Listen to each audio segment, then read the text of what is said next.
বাংলাদেশের ভিতরে আধ্যাত্মিক জায়গা হচ্ছে সিলেট, কারণ সিলেটের হৃদয়ে অবস্থিত আছে হযরত শাহজালাল রহমতুল্লাহের মাজার শরীফ, যেখানে ইতিহাস, ধর্ম এবং আধ্যাত্মিকতার মিলন ঘটে। চলুন জেনে নেই এই পবিত্র স্থানের পূর্ণ ইতিহাস। হযরত শাহজালাল রহমতুল্লাহ জন্মগ্রহণ করেন 1300 শতাব্দীর শেষ ভাগে। বংশের দিক থেকে তিনি হযরত মুহাম্মদ সাল্লাল্লাহু আলাইহি সাল্লামের বংশধর ছিলেন।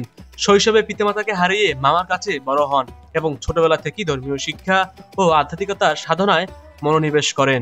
তিনি কুরআন, হাদিস, তাফসির, ফিকহ সহ ইসলামী অনেক জ্ঞান অর্জন করেন। আধ্যাত্মিকতার পথে অগ্রসর হয়ে সুফি সাধনায় মগ্ন হন এবং সারা জীবন ইসলাম প্রচারের জন্য প্রস্তুত হন।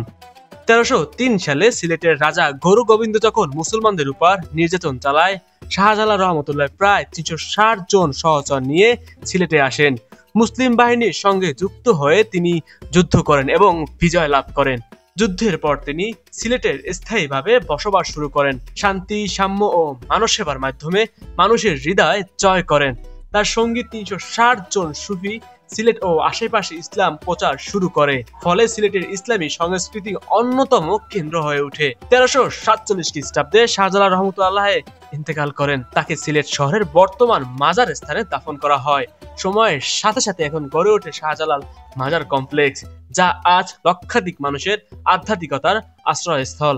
এখানে সংরক্ষিত আছে তার ব্যবহৃত তলোয়ার, কোরআন শরীফ, জায়নামাজ ও অন্যান্য ঐতিহাসিক নিদর্শন। প্রতি বছর হাজার হাজার মানুষ দোয়া ও জিয়ারতের জন্য এখানে ছুটে আসেন। শাহজালাল রহমতুল্লাহ মাজার কেবল একটি দর্শনীয় স্থান নয়, এটি বিশ্বাস, ঐতিহাসিক ও আধ্যাত্মিকতার প্রতীক। তো আমরা বলতে পারি, বাংলার মাটিতে ইসলাম প্রচারে যারা অনেক অনেক ভূমিকা পালন করেন, তার ভিতরে অন্যতম হলেন হযরত শাহজালাল রহমতুল্লাহ আলাইহি। যদি আজকের এই ভিডিওটা ভালো লাগে, লাইক, শেয়ার এবং সাবস্ক্রাইব করতে ভুলবেন না। এরকম ডকুমেন্টারি, টাইপ এবং ট্রাভেল ভ্লগ পেতে আমাদের চ্যানেলটা সাবস্ক্রাইব করে আমাদের সাথেই থাকতে পারেন। দেখা হচ্ছে অন্য কোনো ভিডিওতে।